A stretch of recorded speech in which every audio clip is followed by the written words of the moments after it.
Perkenalkan, nama saya Tesalonika Gloria Elma Simanjuntak dengan NIM 2329915070. Saat ini saya akan menjelaskan sejarah perkembangan sistem hukum di Indonesia. Yang pertama, saya akan menjelaskan tentang sistem hukum civil law. Civil law pada awalnya berkembang di daratan Eropa Timur sehingga dikenal pula sebagai sistem hukum Eropa Kontinental. Sistem hukum Eropa Kontinental juga dikenal sebagai Romano-Germanic Legal System atau sistem hukum Romawi Jerman, sebab sistem hukum kerajaan Romawi dan Jerman pada saat itu sangat mempengaruhi lahirnya sistem hukum Eropa Kontinental. Sejarah sistem hukum Eropa Kontinental sangat berhubungan erat dengan hukum pada masa Romawi kuno. Akan tetapi, revolusi yang terjadi selama ribuan tahun menimbulkan perubahan besar terhadap hukum sejak masa Kaisar Agustus dan Justinian.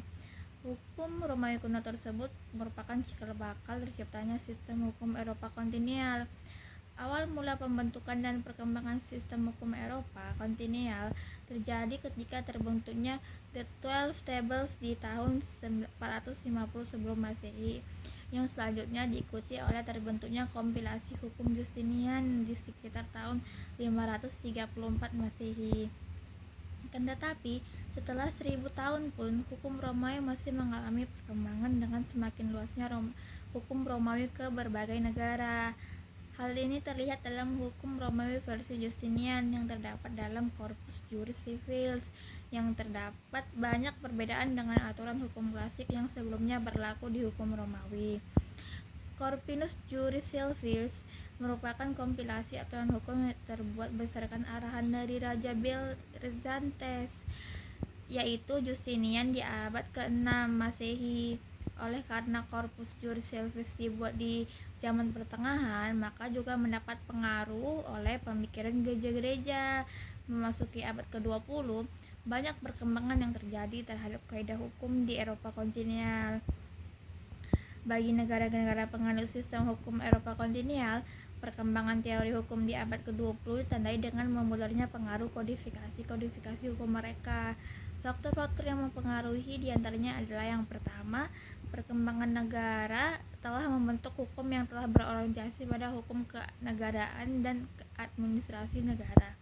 Yang kedua, perkembangan bidang sosial dan ekonomi menyebabkan banyaknya kegiatan manusia yang ternyata tidak diantisipasi, sehingga belum diatur dalam kodifikasi yang telah ada. Yang ketiga, perkembangan filsafat sosial di abad ke-20 telah menyebabkan munculnya doktrin-doktrin hukum yang tidak tepat lagi dengan doktrin yang terdapat di kodifikasi. Dan yang keempat, terjadi harmonisasi hukum di tingkat internasional dan regional. Perkembangan dan penyebaran hukum Eropa Kontinental tidak hanya berlangsung di wilayah Eropa saja, akan tetapi lebih jauh lagi di wilayah penyebaran meliputi wilayah luar Eropa. Sekarang ini sistem hukum Eropa Kontinental tersebar di seluruh wilayah, melampaui wilayah Kaisaran Romawi kuno, yakni di seluruh wilayah Amerika Latin, sebagian besar Afrika, negara-negara di Asia Barat, Jepang, serta Indonesia. Teknik kodifikasi yang telah diadopsi pada abad ke-19 dan abad ke-20 ini juga diterapkan pada negara-negara penganut sistem hukum Eropa Kontinental. Kolonialisme sangat berperan besar dalam penyebaran sistem hukum Eropa Kontinental di dunia. Selanjutnya, saya akan membahas sejarah perkembangan Common Law. Common Law awalnya diterapkan dan mulai berkembang pada abad 16 di Inggris, kemudian menyebar di negara jajahannya. Dalam sistem ini tidak ada sumber hukum. Sumber hukum hanya kebiasaan masyarakat yang dikembangkan di pengadilan atau keputusan pengadilan. Sering disebut sebagai common law karena keadaan geografis dan perkembangan politik serta sosial terus-menerus dengan pesat berkembang menurut garis sendiri dan pada waktu menjadi dasar perkembangan hukum Amerika. Common law berkembang di luar Inggris, Kanada, USA, dan bekas koloni Indonesia atau negara persemakmuran atau Commonwealth seperti Australia, Malaysia, Singapura, India, dan lain-lain. Ciri-ciri dari common law sistem ini adalah tidak ada perbedaan secara tajam antara hukum dan publik dan hukum perdata. Tidak ada perbedaan antara hak kebendaan dan perorangan, tidak ada kodifikasi, keputusan hakim terdahulu mengikat hakim, dan kemudian dalam perkembangannya hukum Amerika bebas dalam sistem hukum aktualnya. Yang lama-kelamaan terdapat perbedaan yang fundamental, yaitu yang pertama, di Amerika yang tertulis yakni Konstitusi Amerika yang berada di atas tiap-tiap undang-undang. Di Inggris kekuasaan parlemen untuk undang-undang tidak terbatas. Yang ketiga, karena seringnya ada kebutuhan akan penafsiran konstitusi, hakim Amerika lebih sering dihadapkan pada persoalan kepentingan hukum. Yang keempat, kebutuhan untuk mensistematisasi hukum di Amerika dirasa lebih mendesak karena banyaknya bahan hukum yang merupakan ancaman karena tidak mudah untuk diatur.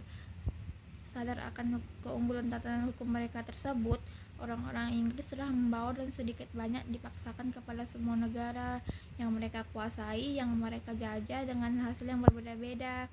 Banyak wilayah yang termasuk kerajaan Inggris tetap mengakui kekuasaan hukum Inggris.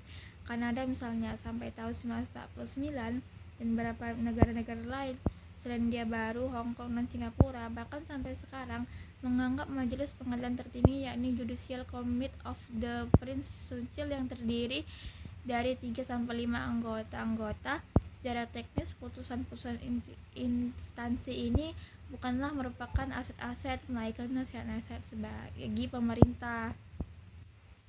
Di Inggris sendiri, mereka hanya mempunyai persuasi authority. Bagaimanapun juga, institusi ini telah berhasil menyumbangkan jasa-jasanya dalam mempertahankan semacam kesatuan hukum antara negara Commonwealth. Selanjutnya, saya akan membahas tentang sistem hukum Islam. Dikenal sebagai syariah, memiliki sejarah yang panjang dan bervariasi tergantung pada konteks geografis dan sejarahnya. Yang pertama, sistem hukum Islam berasal dari Quran, kitab suci umat Islam, dan sunnah, tradisi dan ajaran Nabi Muhammad. Hukum Islam berkembang melalui interpretasi para ulama dan cendekiawan hukum Islam yang menghasilkan berbagai mazhab hukum seperti Hanafi, Maliki, Syafi'i, dan Hanabali. Pada masa kekhalifan Islam awal, hukum Islam diatur oleh otoritas politik dan agama yang tergabung. Pada periode ini terjadi perkembangan metodologi dan prinsip-prinsip hukum Islam yang kemudian menjadi dasar bagi perkembangan lebih lanjut. Selama sejarah Islam terdapat berbagai upaya untuk menyusun kode hukum Islam yang sistematis. Salah satu contoh yang terkenal adalah kitab Al-Muwatta karya Imam Malik yang abad ke-8 Masehi, yang menjadi salah satu sumber penting hukum Islam Maliki. Selama periode kesultanan dan kekhalifan, hukum Islam mengalami perkembangan dan penyebaran yang luas di wilayah-wilayah Islam. Konstitusi hukum seperti Mahkamah Agama didirikan untuk menegakkan hukum Islam dalam kehidupan sehari-hari.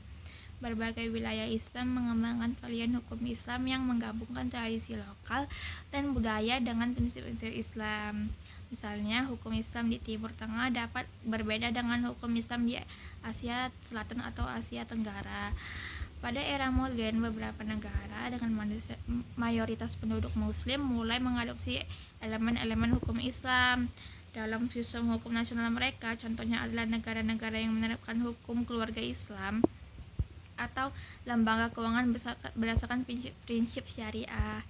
Yang terakhir adalah sistem hukum sosialis, memiliki sejarah yang panjang dan kompleks. Dimulai dari akar-akar pemikiran sosialis yang muncul pada abad ke-19. Pemikiran Marx dan Engels tentang sosialisme ilmiah menjadi landasan utama bagi sistem hukum sosialis. Mereka menekankan pentingnya kepemilikan kolektif atas sumber daya dan retribusi kekayaan untuk mencapai kesejahteraan sosial. Revolusi Rusia tahun 1917 di bawah kepemimpinan Bolshevik membawa pemahaman sosial Marxisme-Leninisme ke dalam partai politik.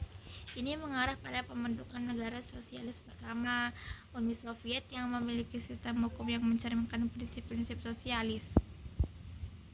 Konstitusi Uni Soviet yang pertama pada tahun 1918 menegaskan prinsip-prinsip seperti kepemilikan kolektif atas alat produksi, perlindungan hak-hak sosial dan ekonomi, serta penghapusan kelas-kelas sosial. Sistem hukum sosialis juga dipengaruhi oleh perkembangan sosialisme di negara-negara lain, seperti Tiongkok dengan Mao Zedong, Kuba dengan Fidel Castro, dan berbagai negara lain Eropa Timur yang menjadi bagian dari Blok Timur. Sistem hukum sosialis cenderung menekankan pada perlindungan hak-hak sosial, ekonomi, dan budaya, serta mengatur kepemilikan kolektif, distribusi kekayaan, dan partisipasi masyarakat dalam pengambilan keputusan ekonomi dan politik. Seiring waktu, ada variasi dalam interpretasi dan implementasi hukum sosialis di berbagai negara, tergantung pada konteks sejarah budaya. Sekian dari hasil dari penjelasan saya. Bila ada kata yang kurang berkenan, mohon maaf. Terima kasih semuanya.